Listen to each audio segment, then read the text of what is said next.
Je vous lis le chapitre 5 du livre international des petits trésors du commun des mortels. Le chapitre 5 part d'une citation attribuée à Gandhi, qui est la suivante.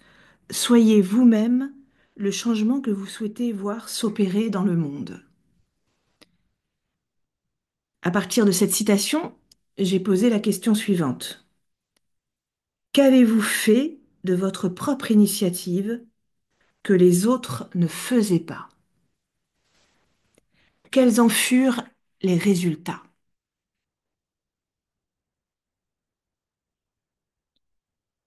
Plusieurs contributeurs ont répondu à cette question.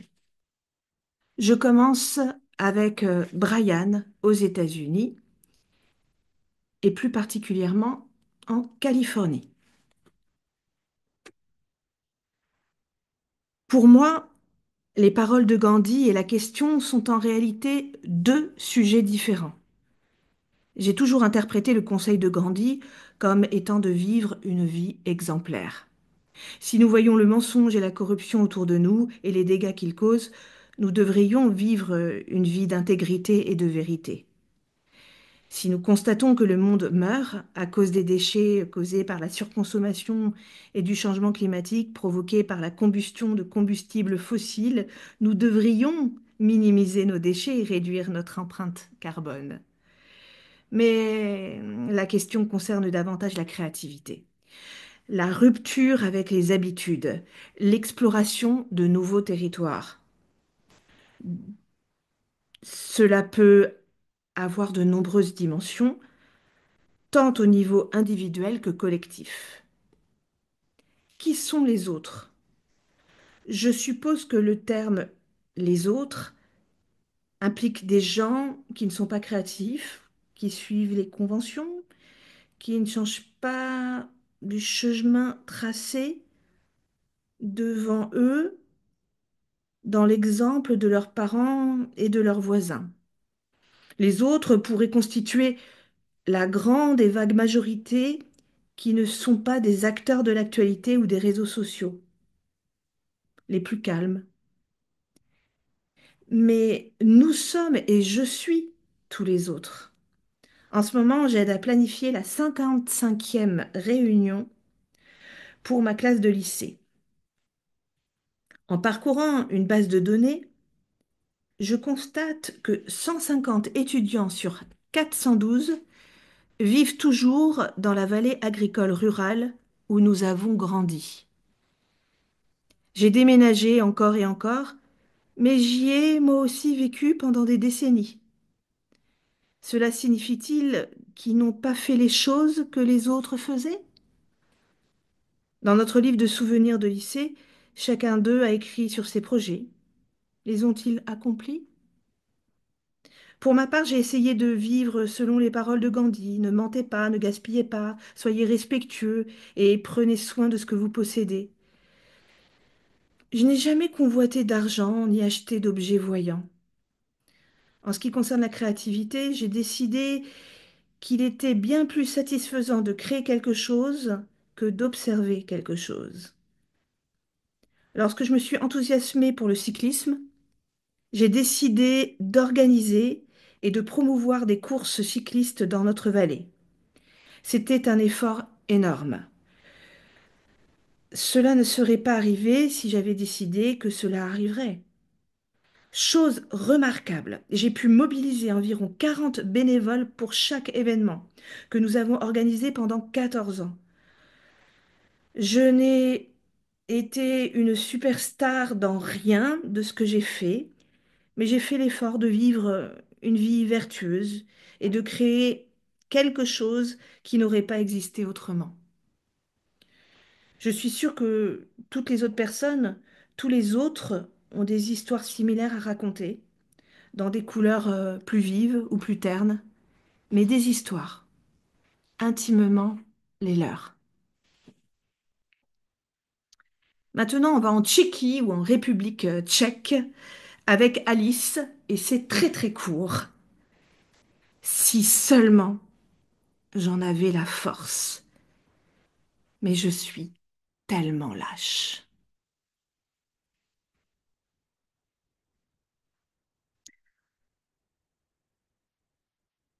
On va en France et au Canada avec Alexandra, qui est franco-canadienne.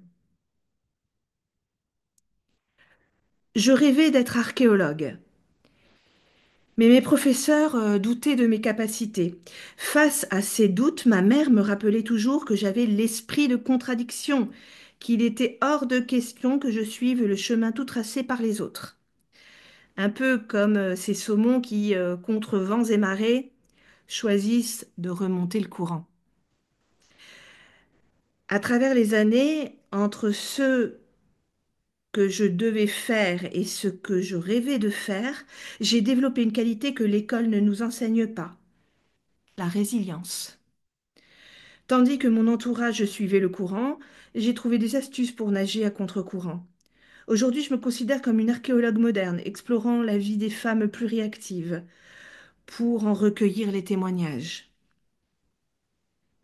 Pourtant, malgré la différence apparente entre l'archéologie et la collecte de sondages sur la vie des femmes, je me rends compte que certaines compétences sont communes à ces deux domaines. Décryptage des données, que ce soit des vestiges du passé ou des récits actuels, la capacité à analyser les informations de manière critique est essentielle.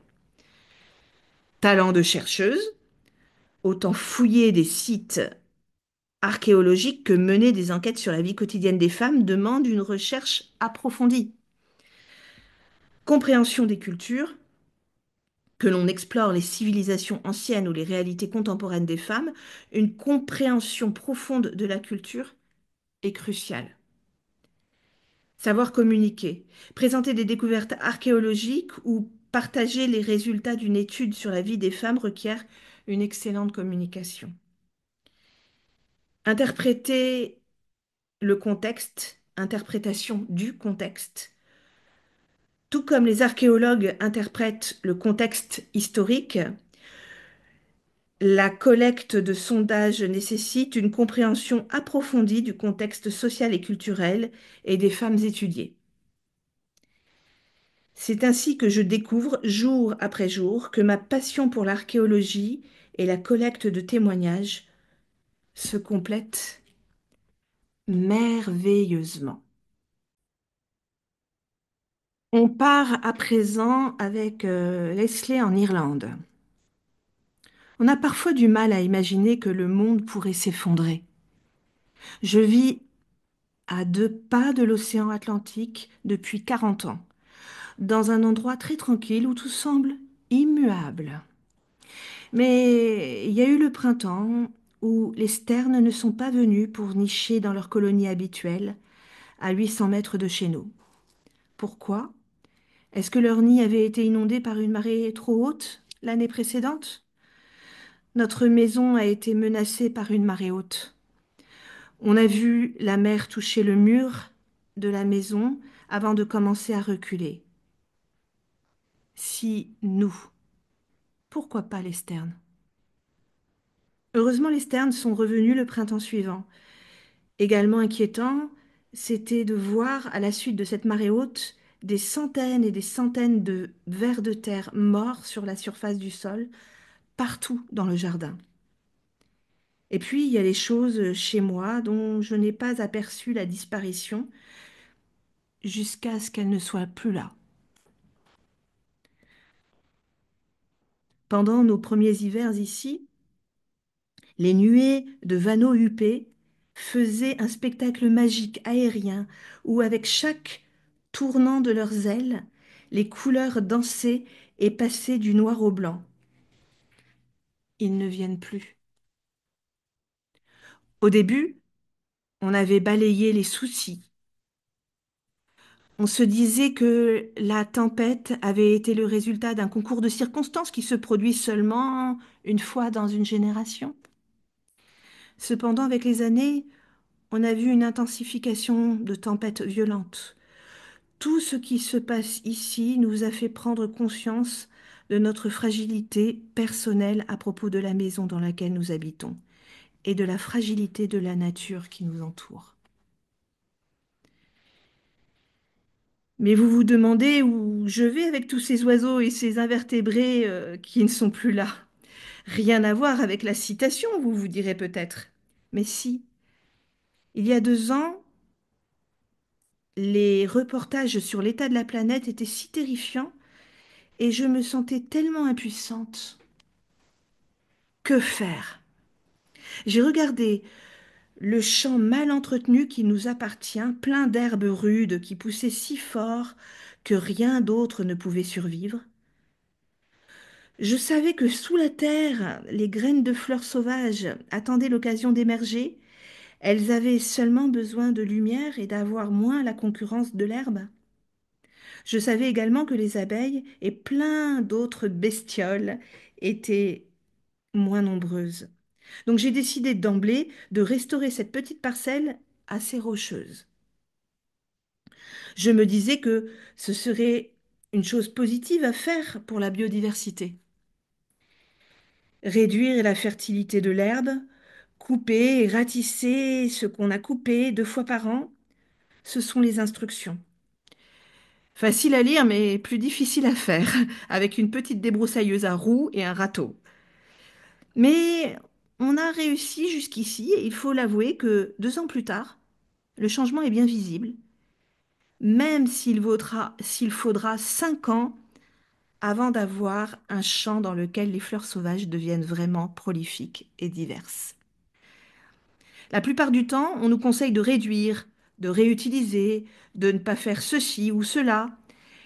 Mais ici, dans le pré, c'est de l'abondance qui est en train de prendre le devant, que ce soit grâce à la croissance subtile parmi les herbes de certaines espèces de fleurs sauvages ou au bourdonnement d'abeilles butineuses sur les centaurées noires, aux papillons qui volettent de fleur en fleur, aux sauterelles qu'il faut éviter en marchant sur les sentiers étroits à travers le pré. Et au-dessus de tout ça, les hirondelles, toujours aux aguets et qui se nourrissent de ce garde-manger en plein air. Est-ce que ça va changer quelque chose? J'en doute.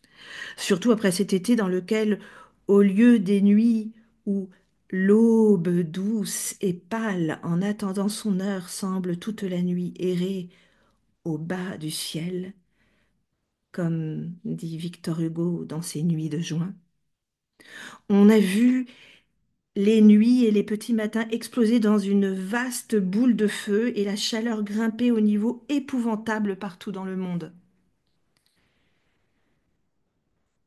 Je ne sais même pas si ce sera l'hiver ou le champ sera inondé par une autre marée haute.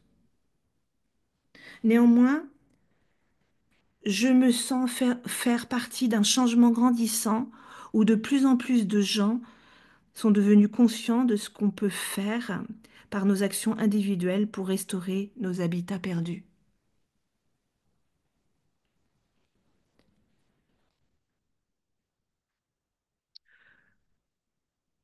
On retourne sur le continent nord-américain avec Cara du Wisconsin. J'y crois beaucoup qu'on doit tous essayer d'être le changement que nous voulons voir s'opérer dans la vie. Dans ma propre vie, je fais de mon mieux presque tout le temps pour avoir de la compassion pour tout le monde et être gentil et agréable, même quand je ne suis pas au mieux. Je dis presque tout le temps, parce que c'est tout simplement la nature de la gentillesse d'essayer. Alors, c'est parfois le cas qu'on essaie et qu'on ne réussit pas à être une rencontre totalement géniale pour l'autre personne. C'est dur parfois de représenter nos propres idéaux que nous aimerions voir s'opérer dans le monde, mais nous essayons. Je crois que si tout le monde agit avec plus de compassion pour les autres, si tout le monde tient à la curiosité de connaître l'histoire des autres, tout en gardant un esprit ouvert, le monde serait mieux. Alors, je fais de mon mieux tous les jours pour être cette personne. Et je crois vraiment aux effets qui peuvent se manifester grâce à ces efforts. Peut-être que des personnes sont inspirées de faire la même chose.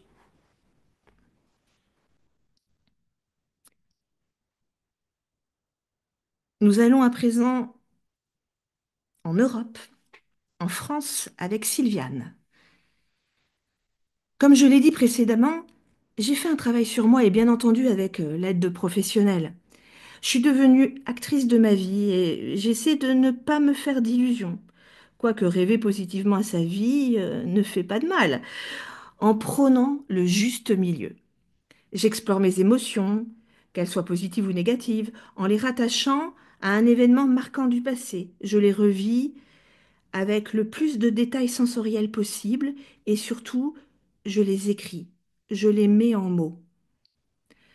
Paul Ekman définit l'émotion comme l'état de conscience, agréable ou pénible, concomitant à des modifications organiques brusques d'origine interne ou externe.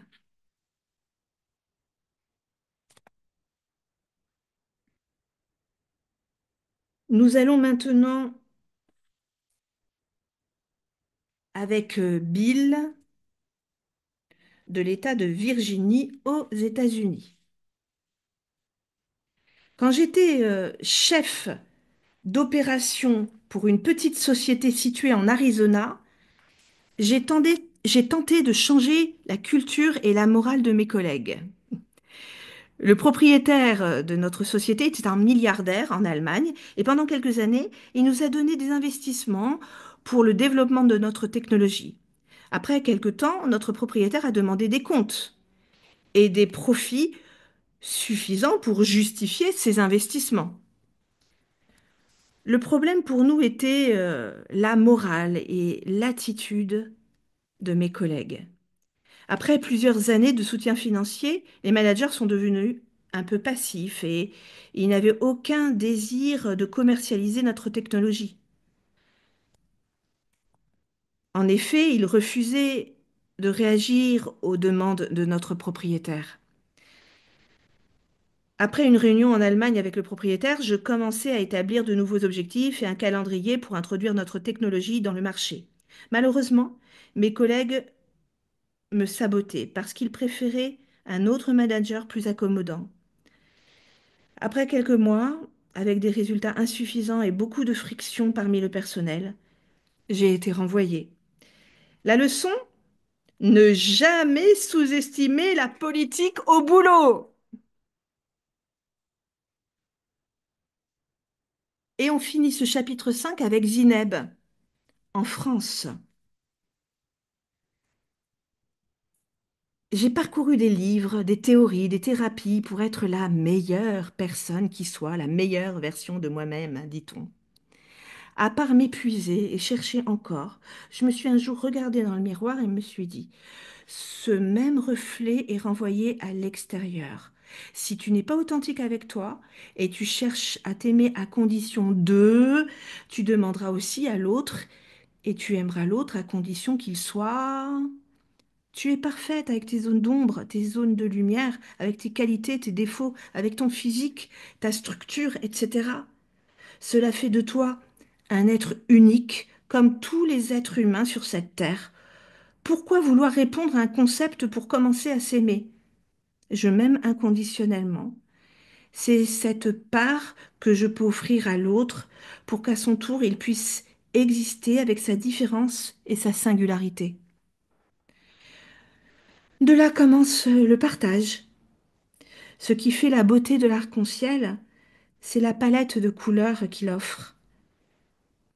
Et je fais partie de cet arc-en-ciel qu'est l'humanité. À la prochaine pour le chapitre 6.